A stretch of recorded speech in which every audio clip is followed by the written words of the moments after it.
ഇന്ന് നിരാഹാര സമരം, അനിശ്ചിതകാല നിരാഹാര സമരം ആരംഭിച്ചിരിക്കുന്നത്. അവരുടെ ആദ്യത്തെ ആവശ്യം CBI അന്വേഷണം വേണമെന്ന്, രണ്ടാമത്തത് കൊലക്കുറ്റത്തിന് കേസെടുക്കണമെന്നാണ്, മൂന്നാമത്തത് ഇതിൽ ഉൾപ്പെട്ടിട്ടുള്ള അധ്യാപകന്മാരെ പിരിച്ചുവിടണം.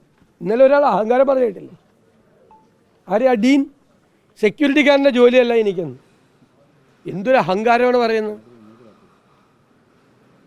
അപ്പോൾ അതുൾപ്പെടെയുള്ള നിരവധി കാര്യങ്ങൾ ആവശ്യപ്പെട്ടത് കേരളം മുഴുവൻ ഭീതിയാണ് രക്ഷകർത്താക്കളിൽ ഉണ്ടാക്കിയിരിക്കുന്നത്. പേടിയാണ്, കുട്ടികൾ പഠിക്കുന്ന പേടിയാണ്. ഇപ്പോൾ എന്തെല്ലാം വിവരങ്ങളാണ് ഞാൻ ചോദിക്കുന്നത്. ഈ സംഭവം, ഇത്രയും ഞെട്ടിക്കുന്ന സംഭവം പുറത്തു വന്നിട്ടും വീണ്ടും കൊയിലാണ്ടിയിൽ ഒരു പയ്യനെ കൊണ്ടുപോയി ഇടിമുറിയിൽ ക്രൂരമായി പീഡിപ്പിച്ചു.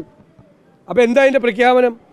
ഞങ്ങളോട് കളിക്കാൻ ആരും വരണ്ട, എത്ര വലിയ വാർത്ത വന്നാലും എത്ര വലിയ പ്രശ്നം ഉണ്ടായാലും ഞങ്ങളിത് തുടരും എന്നല്ല അതിൻ്റെ അർത്ഥം. ഞങ്ങളാരും പേടിപ്പിക്കാൻ വരണ്ട, ഞങ്ങളിത് തുടരും, ഇനിയും ഞങ്ങളിത് ചെയ്യും. കേരളത്തിനോടുള്ള വെല്ലുവിളിയാണ് ഈ ക്രിമിനലുകളുടെ, കേരളത്തിനോടുള്ള വെല്ലുവിളി. കൊയിലാണ്ടിയിലുണ്ടായ സംഭവം ഞാൻ ആദ്യത്തേതിനേക്കാൾ ഗൗരവം, ആദ്യത്തെ ഒരു സംഭവം ഉണ്ടായി.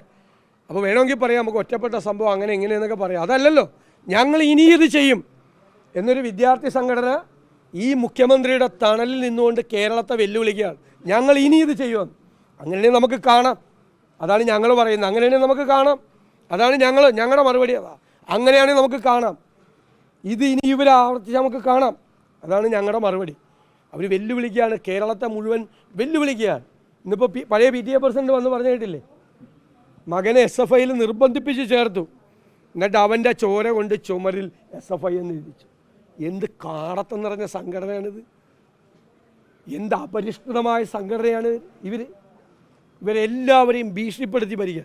മുഖ്യമന്ത്രിയും മുഖ്യമന്ത്രിയുടെ ഓഫീസിലിരിക്കുന്ന ഒരു ക്രിമിനൽ സംഘവുമാണ്, അവരാണ്, ഒരു കോക്കസാണ് ഇതിനെല്ലാം നിയന്ത്രിക്കുന്നത്.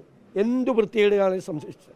അതിനെതിരായിട്ടുള്ള സമരമാണ് കേരളം മുഴുവൻ ആഞ്ഞടിക്കുന്നത്.